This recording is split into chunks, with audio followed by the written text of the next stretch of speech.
more than 30% of GDP driven by agriculture, if you have more than 65% of your population in agriculture, you are bound to have that type of correlation, and that's what our case studies and our analysis are showing. And therefore, we recognize the importance of agriculture, and so do the government in the region. And what we have seen also recently is that government in the region are devoting an increasing amount of their scarce budgetary resources to agriculture. And they have committed recently to devote 10% of their budget to agriculture.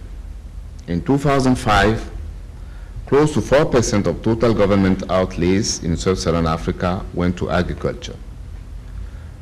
So far less than the 10%, but still in huge progress.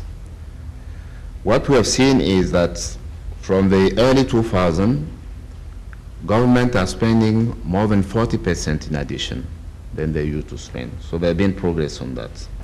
Allocations in other areas, such as spending on roads that make it possible for cash crop to reach their markets, are in addition to the direct expenditures. Findings like these inform our economic policy and advice. I'd like to highlight one area where government policy could be of strategic help to agriculture. Throughout the continent, there is clearly room to expand domestic processing of agriculture and raw materials and promote trade, in line with the experience of higher income countries such as New Zealand that still specialize in agriculture. Keeping the economy stable, building quality infrastructure, modernizing agriculture, and reducing the cost of doing business are essential to promoting growth and trade in agriculture, as in every other sector. As I noted earlier, we at the fund are not experts in agriculture.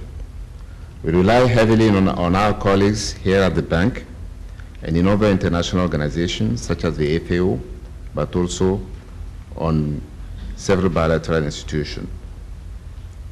We also rely on the work of some NGOs like the Bill and Melinda Gates Foundation, the Winrock International, and donors like USAID and the FID.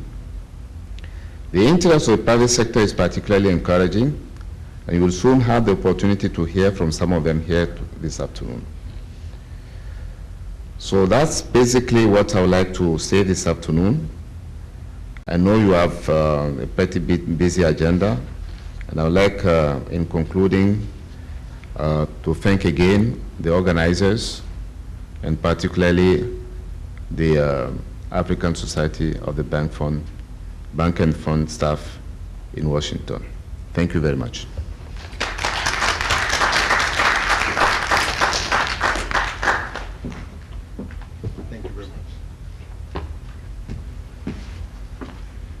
Thank you very much, and I'm listening to all of the statistics, but the one thing I'm hearing is that while there's more money being increased and put into agricultural development, it's still not enough.